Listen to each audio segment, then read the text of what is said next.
ನಡೆದಿವೆ ಅಂತಂದ್ರೆ ಅದು ಹೆಣ್ಣಿಗಾಗಿ, ಮಣ್ಣಿಗಾಗಿ, ಹೊನ್ನಿಗಾಗಿ. ದುರ್ದೈವ ಕೇಳ್ರಿ, ಎಲ್ಲಾ ಯುದ್ಧದ ಗಂಡಸರು ಸತ್ತ. ಹೆಣ್ಣಿಗಾಗಿ ಸತ್ತವರು ಕೋಟಿ, ಮಣ್ಣಿಗಾಗಿ ಸತ್ತವರು ಕೋಟಿ, ಹೊನ್ನಿಗಾಗಿ ಸತ್ತವರು ಕೋಟಿ, ನಿಮಗಾಗಿ ಸತ್ತವರು ಅರುಣು ಕಾಣೆ ಗುಹೇಶ್ವರ ಅಂತ ಅಲ್ಲಂ ಪ್ರಭುಗಳು ಹೇಳಿದ್ದಾರೆ. ಅಷ್ಟೇ ಅಲ್ರಿ, ಇನ್ನೊಂದು ಹೇಳ್ತೀನಿ ಬೇಕಾದ್ರೆ ಅವ್ರು ಮೇಡಮ್ ನಾವೇ ಶಾಯರಿ ಹೇಳತ್ತಾರ. ಶಾಯರಿ ನೆನಪು ಬಂತು. ಮೇರೆ ಜನಾಜೆ ಪೇ ಸಾರಾ ಗಾಂವ್ ಆಯಾ ಥಾ. ನನ್ನ ಅಂತಿಮ ಸಂಸ್ಕಾರಕ್ಕೆ ಊರೆಲ್ಲ ಬಂದಿತ್ತು.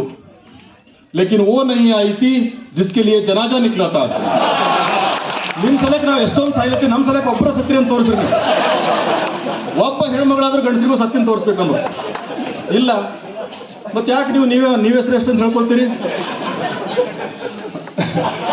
ಆಮೇಲೆ ಈ ಸಂಬಂಧಗಳು ಚೆನ್ನಾಗಿ ನಾವೇ ನೋಡ್ಕೋತೀವಿ ಅಂತ ಹೇಳಿದ್ರೆ ಕೈ ಎತ್ತಿ ನೋಡ್ರಿ ಹೆಣ್ಮಕ್ಳು ಎಷ್ಟು ಜನ ನಿಮ್ಮ ಅತ್ತಿದ್ರಿ ಸರಿಯಾಗಿ ನೋಡಿರಿ, ಸೊಸೆದರಿ ಸರಿಯಾಗಿ ನೋಡ್ಕೊಳ್ರಿ. ಅತ್ತೆ ಸೊಸೆ ಜಗಳ ತಲಾಂತರ ನಿಮ್ಮ ದೇಶದಲ್ಲಿ ನಡೆಯುತ್ತದೆ. ಈ ಸಂಬಂಧ ಯಾಕೆ ಸುಧಾರಣೆ ಮಾಡ್ಕೊಳ್ಳಿಲ್ಲ ನೀವು? ನೆಗಣಿನಾದ್ರೂ ಸಂಬಂಧಗಳು ನೋಡ್ರಿ, ಎಷ್ಟು ನಿಮ್ಮ ಮನೆಗೆ ಜಗಳ ಇಲ್ಲ. ಇಂಥ ಎಲ್ಲ ಸಂಬಂಧಗಳು ನೀವು ಸರಿಯಾಗಿ ನೋಡ್ಕೋತಾ ಇಲ್ಲ. ಅದನ್ನ ನಾವು ಹೆಂಗೋ ಮ್ಯಾನೇಜ್ ಮಾಡ್ತೀವಿ. ನಾವು ಹೀಗಾಗಿ ನಾವು ಉತ್ತಮ ಸಂಬಂಧವನ್ನು ಏರ್ಪಡಿಸ್ಕೊಳ್ತೀವಿ ಅಂತಕ್ಕಂಥದ್ದು.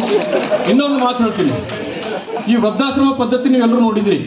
ಬರೀ ಗಂಡನ ತಂದೆ ತಾಯಿಗಳೇ ವೃದ್ಧಾಶ್ರಮಕ್ಕೆ ಹೋಗ್ತಾ ಇದ್ದಾರೆ, ಹೆಂಡತಿ ತಂದೆ ತಾಯಿ ಹೋಗ್ತಾ ಇದ್ದಾರೆ, ಯಾರು ಹೋಗ್ತಾ ಇಲ್ಲ.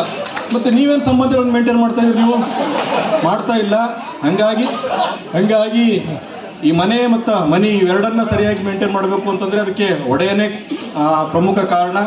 ನಾನು ಹೇಳ್ತಾ ಇಲ್ಲ, ಬಸವಣ್ಣವರು ಒಂದು ಕಡೆ ಹೇಳ್ತಾರೆ, ಮನೆಯೊಡೆಯನಿದ್ದಾನೋ ಇಲ್ಲವೋ, ಮನೆಯೊಡೆಯನಿದ್ದಾನೋ ಇಲ್ಲವೋ, ಮನೆಯೊಳಗೆ ಹೊಸ್ತಿಲಲ್ಲಿ ಹುಲ್ಲು ತುಂಬಿ, ಮನೆಯೊಳಗೆ ರಜೆ ತುಂಬಿ, ಮನೆಯೊಡೆಯನಿಲ್ಲ ಅಂತ ಹೇಳ್ಬಿಟ್ಟು ಒಂದೇ ವಚನದಲ್ಲಿ ಹೇಳಿಲ್ಲ, ಇನ್ನೊಂದು ವಚನದಲ್ಲಿ ಹೇಳ್ತಾರೆ, ಒಡೆಯನ್ ಗೊಡಲ ತೋರಿಯನ್ನ ಬಡತನವು ಭಿನ್ನಯಿಸಿದೆ, ಒಡೆಯ ಮಹಾದಾನಿ ಕೂಡಲ ಸಂಗಮ ದೇವ ಅಂತ ಹೇಳ್ಬಿಟ್ಟು ಎರಡು ವಚನಗಳಲ್ಲಿ ಒಡೆಯ ಅಂತಕ್ಕಂಥ ಪದವನ್ನು ಪ್ರಯೋಗ ಮಾಡಿದ್ದಾರೆ, ಒಡತಿ ಅಂತಕ್ಕಂಥ ಪದವನ್ನು ಪ್ರಯೋಗ ಮಾಡಿಲ್ಲ.